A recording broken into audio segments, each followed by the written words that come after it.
I've also asked you for your top 5 fullbacks ever. Obviously, I'd like to contribute to this, but I've really only watched 2 eras, I guess, of footy, so I don't think I can contribute.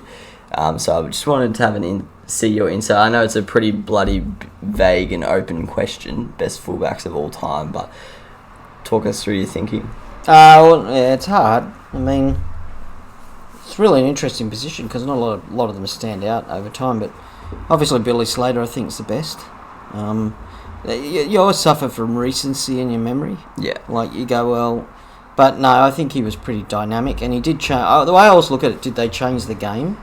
And what you just said then, the fullbacks have changed and Slater changed it.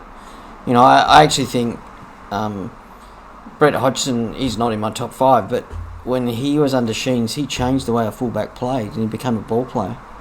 Then Lockyer started becoming a ball player, and then you went from that into this ball player speed, which Slater is, so he really changed the game.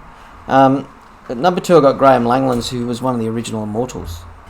You know, he played in the 60s, 70s, part of the great St. George era.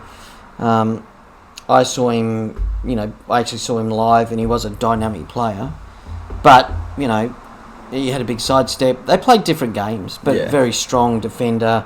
Then the 3rd was Gary Jack, who's a Tiger in the 80s, and they always, again, say that Jack changed the game, that he was a bit like Gutherson, he would get the ball, and his strength was he would just run, and he would pick up the ball and just charge into the forward pack. And this is back in the days when fullbacks didn't do that. Yeah. He would just rip into him, and he was safe. I mean, I always think there's a really sad thing for Gary Jack, is he's the guy that dropped the ball in the 89 grand final. Up until then, he was safe as safe, and, so he was good. I got another guy that probably only older people like me would remember as Graham Eadie in the 70s, same time as Langlands. Played for Manly. He took over from Langlands. He was, again, a dynamic ball player, big solid guy. He looked like a wombat, that was his name. But he was big, very much like Gary Jack and off that era. They were big, solid fullbacks. I've never heard of him, actually. And then I've got Tedesco. I think Tedesco, I thought about this long. I thought, do you put Lockyer in there? But I see Lockyer more as a 5'8". Yeah. And then I suppose you'd have to pull out all your memories, but I think Tedesco. But there's some great fullbacks, but they sort of, longevity is a hard thing in rugby league, so they come and go. I mean, there's guys like Russell Fairfax that still played for the Roosters in the 70s. He was dynamic. There was Ted Goodwin from St. George. I mean, there's just this huge list to play. Greg Brentnell for Canterbury, but they're the ones I remember.